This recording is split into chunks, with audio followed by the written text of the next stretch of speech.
Hey everybody, this is easily the most random video I will ever film in my entire life. I have some personal updates. I have some random footage I filmed for a video that isn't going to happen, so I'm putting it in here. I have some product updates. I have some sale updates. Let's just stop with the chit chat and jump into it. Okay, this makeup look. If you want me to film this, tell me, but it's so easy. It's so easy. First of all, if you follow me on Instagram stories, I tried a mask from the Sephora haul that I did. Actually, I'm going to be all over the place. Let's just accept that there will be no cohesiveness to this video. Get comfortable. Try not to follow along. We're all over the place today. So, the Sephora Holiday Bonus Beauty event started a couple weekends ago. There were 2 weekends in a row for Sephora Rouge. This weekend is the Sephora VIB opportunity, and I do have a sponsored video coming up on Friday with Sephora with my haul, and I also demo a bunch of the products. That's coming up Friday. A lot of you have asked me, please can you tell us what you bought already and give us your recommendations? We don't want to wait till Friday. Sure. So I will put up a blog post that might already be available by the time this video goes up. I'm filming this Monday afternoon, just before today's Tuesday if you're watching this in real time. If it's not up, it'll be up any minute. So if you're not already subscribed to my blog, it'll be in the description box and maybe linked up here. So do that. But I did haul a bunch of stuff, and one of the things I didn't demo, because it's a little hard to demo a mask in the middle of a video, but I tried out one of the the only brightening mask in the pack of masks I got from Dr. Jart, and I showed that on Instagram stories. It was pretty funny. It looked like Hannibal Lecter. Couldn't decide if it was actually working or not, but now that I look back at what I looked like before I put on the mask and at the end of the day, and even now, my skin does look brighter and more luminous. Yes, I have on a bunch of highlighter, but still my skin is looking better than it did. So yes, I can objectively say that brightening mask worked. I can't tell if the other 5 masks in the kit work or not, but that one did. But today's makeup look, I'm really liking how it turned out. So I'll list everything below, but just to run you real quickly through it, I put on the Charlotte Tilbury Hollywood Flawless Filter first, and I don't put it everywhere. I swipe it on my cheekbones and here, do a swipe across here, a swipe across my chin and down the nose. I avoid right under my eye because it looks a little strange if you're shiny here. And then I rub it in with a buffing brush, and then over that I put the Magic Foundation. Obviously they're meant to go together. They pair very nicely together. And then I set it, but what I did, I reached for a couple different products than I usually reach for. For bronzer, I used the Benefit Hoola bronzer, so I bronzed with that, but then I also used it as my shadow today. So that's what you see in the crease. I just used it with a big fluffy brush, and then just for some more definition, I used a slightly more dense brush, like a MAC 217, in the outer corner. And then on my lids, I used the same shade on my lids and on my cheekbones. I used the Essence, is it Touch of Nude? The like $3 highlighter. I did it as my highlighter on my cheekbones, and then I just put my finger in it and smacked it on my lids. And I'm wearing false lashes. I tried that. This eye I did great on. This eye, it's not great because I got it a little too close to the inner corner and I can feel it poking my eye. It's very uncomfortable. I am a work in progress. Okay. I don't know why I shared all that with you. There you go. 4 minutes of completely wasted time on your part. I apologize. There was a point. The point was, if you're interested in my Sephora recommendations, if you're a VIB or a beauty insider, and you don't want to wait until Friday, then there is a blog post coming with that. So there is that. Also, if you have your own recommendations for things to pick up, please share those in the comments. You all have equally good ideas and suggestions. It's not just me. So please put those in the comments below. I've gotten just as many great suggestions, if not more so from you, than I think you have from me. So it's give and take here. Also, speaking of suggestions, something I picked up in the Friends and Family sale that I have not included in a video, and I don't know why, and I just think it's adorable and fun, is this little palette I picked up. It's $10, and it is called what? It is called the Enchanted Sky palette. It's the Sephora brand, and if you're looking for like just a fun gift, or you want to try something from the Sephora brand and you don't want to invest a lot of money, I mean, at full price, not on sale, it is $10. I'm sure it's limited edition. It's a great little holiday gift. It looks young, like it looks like it's geared toward young people, but the colors inside, it's an eyeshadow palette, I feel are not young. I feel like they are very I don't know, I'd say they cross all sorts of ages. They're cool toned mostly, very neutral, and it's a nice range of neutral, and then you've got a nice plummy shade and some golds, a little bit of a cool lilac-y shade. So very wearable, very holiday appropriate too. You can wear it year round. And I don't know. Anyway, if you want looking for a fun stocking stuffer for anyone on your list, also just fun Secret Santa gift, what have you. This is obviously what caught my eye right here. But I've been playing with the shadows and wearing them, and I'd say they're the size of maybe a penny, but it's $10. Very cute. Stays shut. Okay. Also wanted to put on your radar, coming up this Saturday, November 10th, Nordstrom is having their Mascara Madness sale. I believe it's buy two, get one free. So if you're looking to stock up on mascara, I'll put those suggestions in the description box as well. It's a good time to grab some mascara. Again, great for gifts. So put that. Also, oh, I forgot to tell you what I'm wearing on my lips. Speaking of my makeup, is this I talked about in an earlier video. I think it was my October favorites, that I had been sent the new Clinique Dramatically Different. This is a long name. Dramatically Different lipstick, but it's their lip shaping lip color, something like that. And I'm a huge fan of the more neutral shades, but that they also come in brighter shades like this one. And this is called Hot Tamale. And I will admit that this is not the most long-wearing lipstick because it's very moisturizing.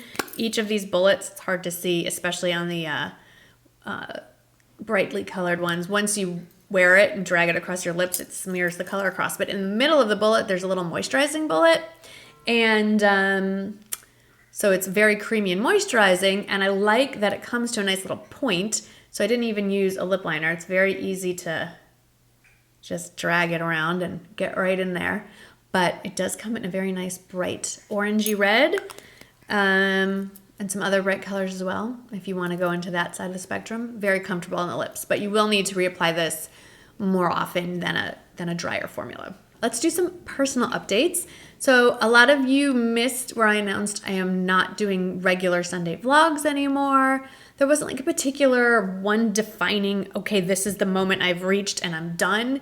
It was a cumulative effect of just having that camera with me everywhere I went, every single day, whipping it out at every personal moment that was interesting. I enjoy it. Obviously, no one held a gun to my head and said, you need to film your life, Marnie, and share it with 100,000 strangers. No, obviously I chose to do that and I very much enjoyed it most of the time.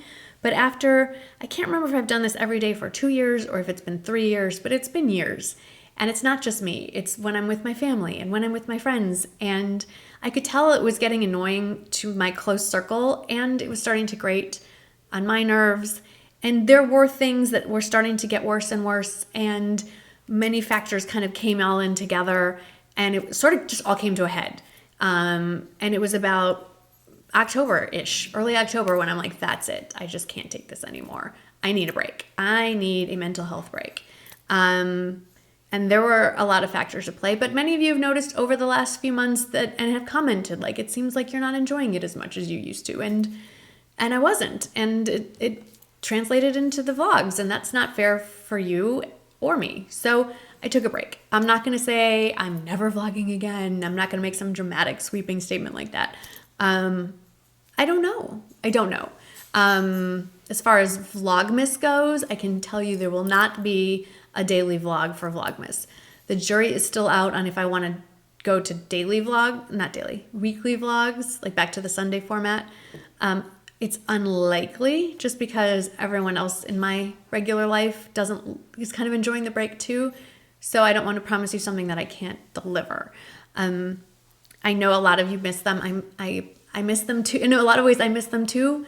But at the same time, it's kind of nice to not have to worry about what am I wearing today, and am I wearing makeup, and it's a little vacation. At the same time, it frees me up from doing more reviews and doing other kinds of videos I wanted to make. So I ask that you bear with me and let me try to experiment a little bit and feel my way through this transitional time. And I appreciate those of you who understand. Those of you who are disappointed, I don't like that I've disappointed you. I'm sorry for that, but please try to understand that I I need this time. I need this break from the vlogging part anyway. So does my family and so do my friends. And I hope you can appreciate that. And that's all I can explain on that. Sticking with personal updates, let's stick with something very superficial, my hair.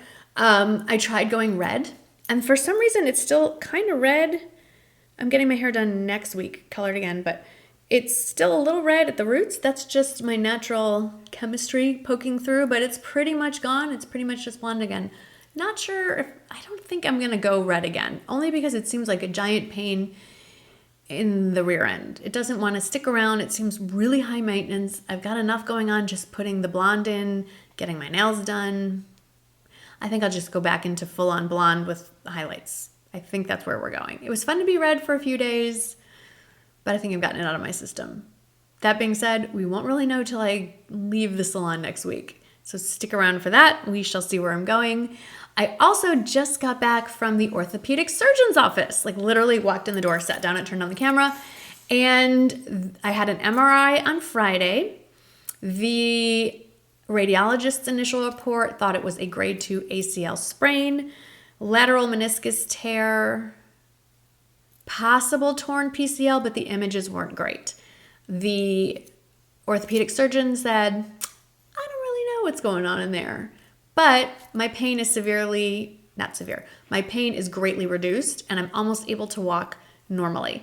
So she's happy with that, and she has decided that physical therapy is the direction she wants to go in, as long as my pain continues to decrease and my leg doesn't give out strangely or lock or do anything weird like that. So I start physical therapy next Monday, and any of you that are interested, I will probably update on Instagram stories. All I can say is this was a huge wake-up call to me that working out isn't just about looking good in clothes, which is good too, but is also about being healthy and keeping your body strong. Because if I had been working out and had actual muscle tone in my legs, none of this probably would have happened. So she said if I can work out and get my legs strong, then surgery is probably not going to be a factor. So that's the goal.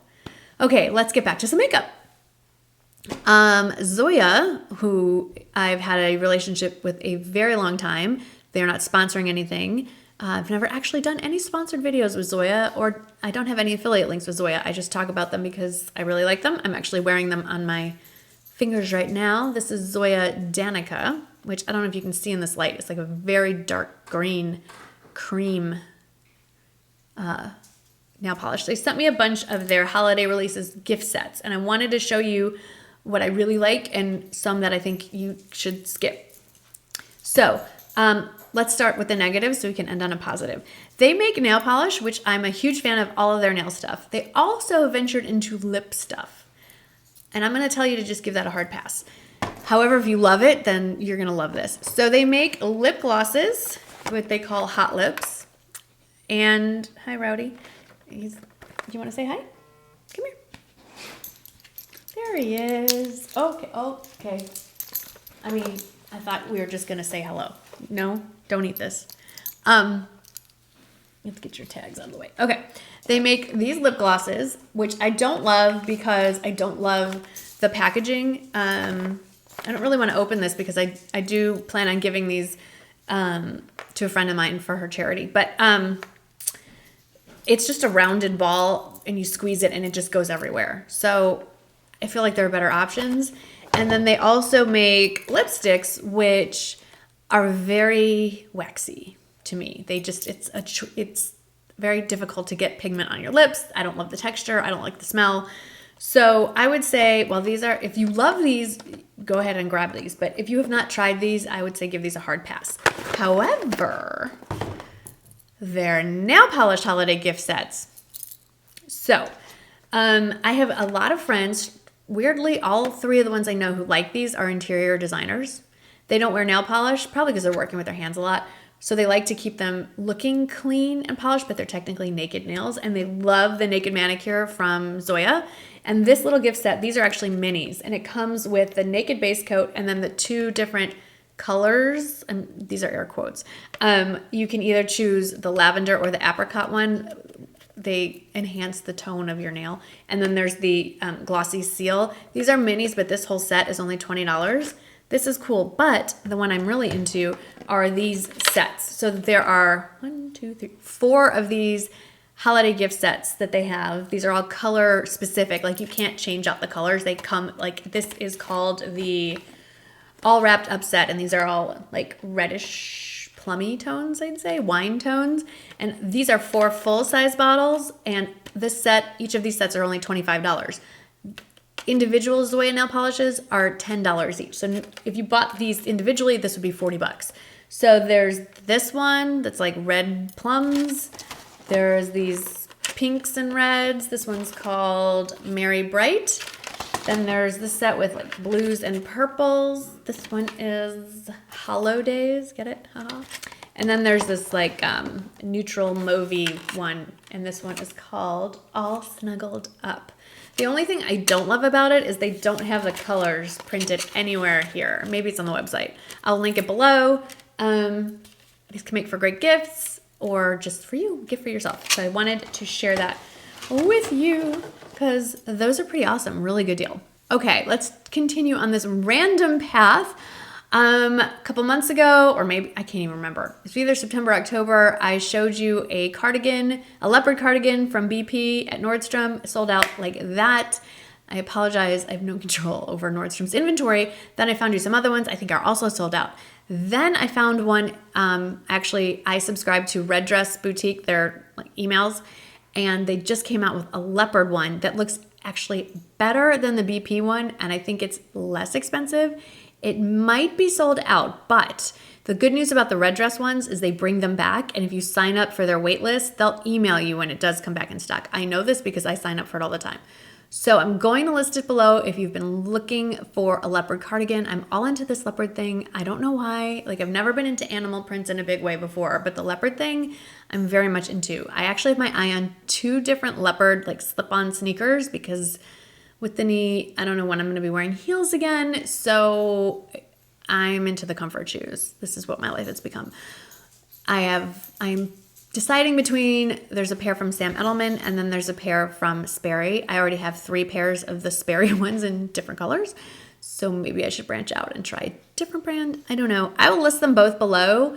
Let me know what you vote on, like which one you like better. I'm curious. I was gonna do a whole video on recipes to make, like quick, easy recipes for like cold, cozy nights at home. And I only made 2 things.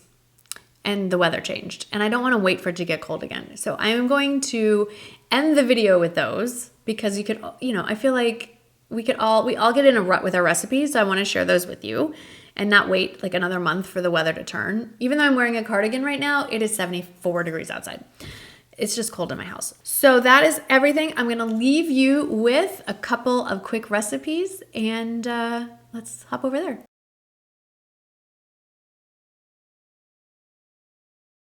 We feel cold here, and I finally feel like it's time to have like cozy, comforting food. So tonight we are cooking, I say we, who's cooking here? I am cooking. My chili recipe that I have had since right before I got married. Had a little shower at the school that I taught at, and one of the things that I got was a little tiny cookbook, literally about this big.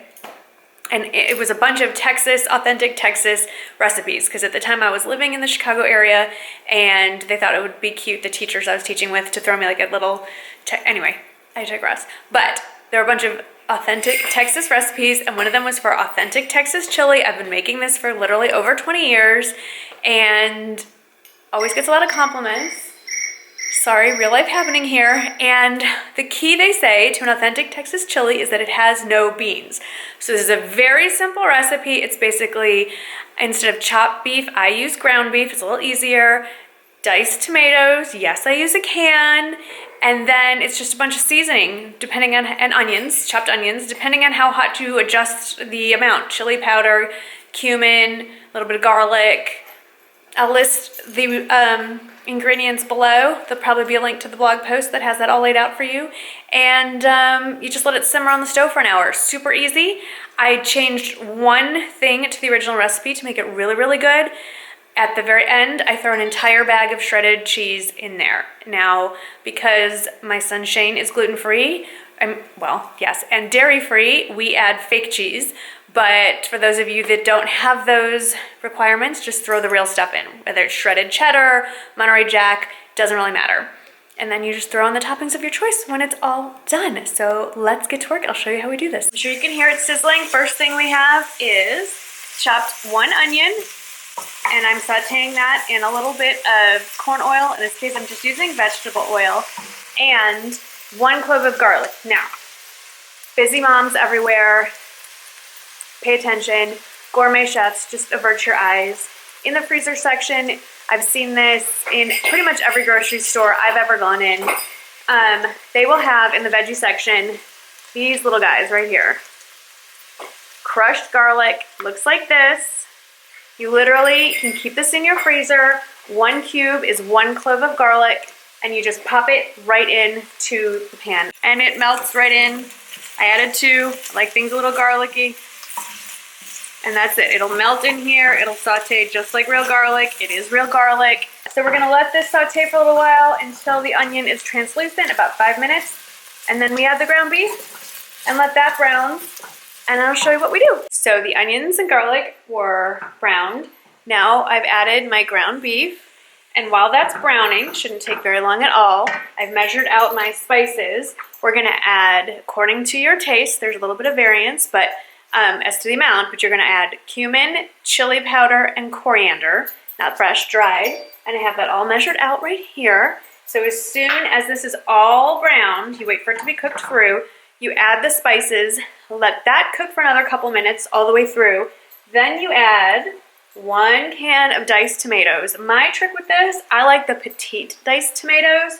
I just don't like the big chunks of tomato. Don't drain it, you need that liquid. And then the secret to this is tomato paste. It thickens it up, it gives it a richer flavor. Again, a little trick. I don't like to buy the tomato paste in a can. It's a total waste. No one ever uses an entire can of tomato paste. So what do you do with it? So I like to find the kind that come in a tube, like a toothpaste tube, because you squeeze out what you need and then put it back in the refrigerator. It lasts a good long time. You mix all that up and then you just put a lid on it and let it simmer for an hour.